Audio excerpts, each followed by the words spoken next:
Okay. So,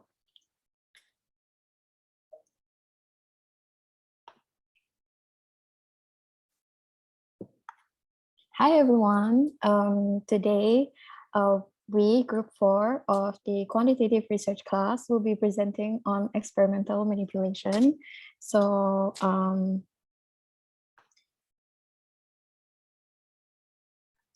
we're composed of me, Alma, as well as my other classmates, such as Moe, Nadhira, as well as Razi.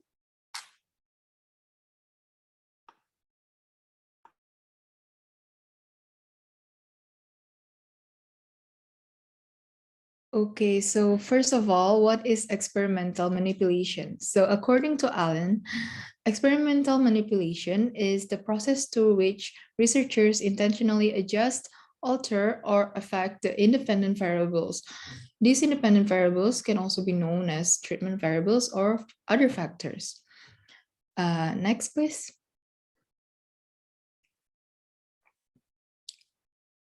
So maybe a very simple example would be there is like a research study and the researcher would pick one of the participants randomly and they would be given a placebo.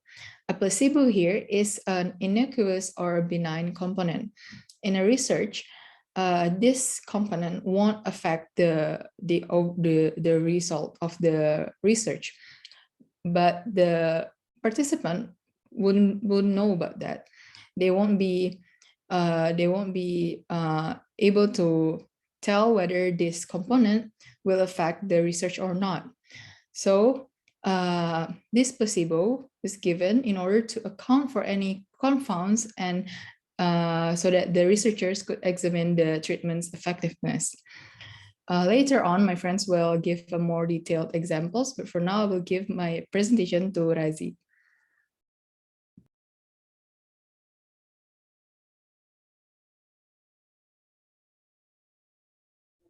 So I will be talking about how experimental manipulation is used in social science. As stated earlier, experimental manipulation is when the researchers sought to change, alter, influence the variable in research. So this was done in order to find out the variables' effects on each other and on the dependent variables. So variables A, B, or C is arranged to be interacting with one another, so the researchers could see the effect of these changes, alteration, or influence are on the variables. So the end goal of this manipulation is so that researcher could compare the effects of various independent variables had on dependent variables. So new data and information can be drawn from it and further research. Next, please.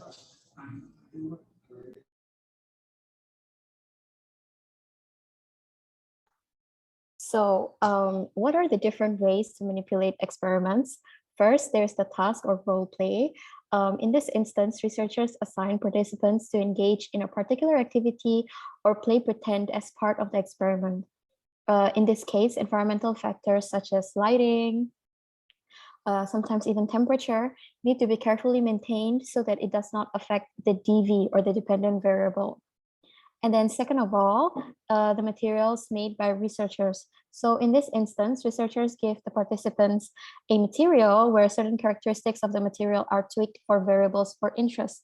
So this means that the researchers make their own material and then they give it to the participants. So consistency across different materials is key to produce confidence that any changes on the DV or dependent variable is caused by the changes in IV or the independent variables. Lastly, there's also the confederates. So what this means is that researchers recruit individuals to interact with participants, and these confederates purposefully tamper with the IV or independent variable without the knowledge of the participants. Confederates are usually specially trained. That means that they usually follow the researcher's orders and they tend to know what to do so that they don't influence the dependent variable in any other way other than desired. So The participants are also usually unaware of their existence in the research setting. This is so that the result of the experiments will not be compromised. So moving on.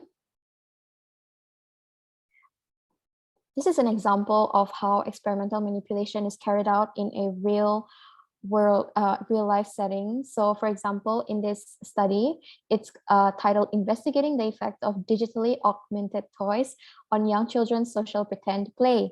So in this instance, the researchers actually create their own toys, and then each of these toys are kind of like altered in a way so that they can eventually reach their experimentation. So first, this study talks about the impact of augmented toys on children's pretend play.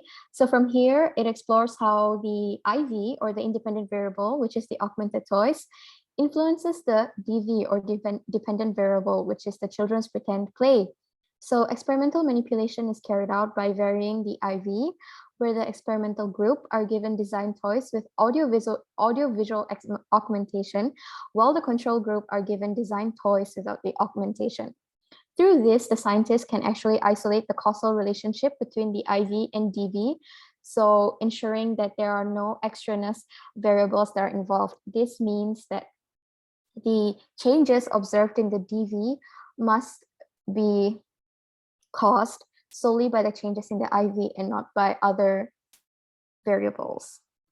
Okay, so moving on will be for my colleague.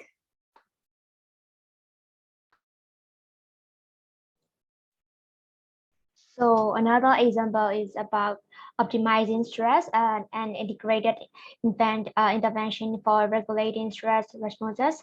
It is done by the researcher Dr. Jamison. So in this study, the researcher gave one paragraph for each group is related to the stress.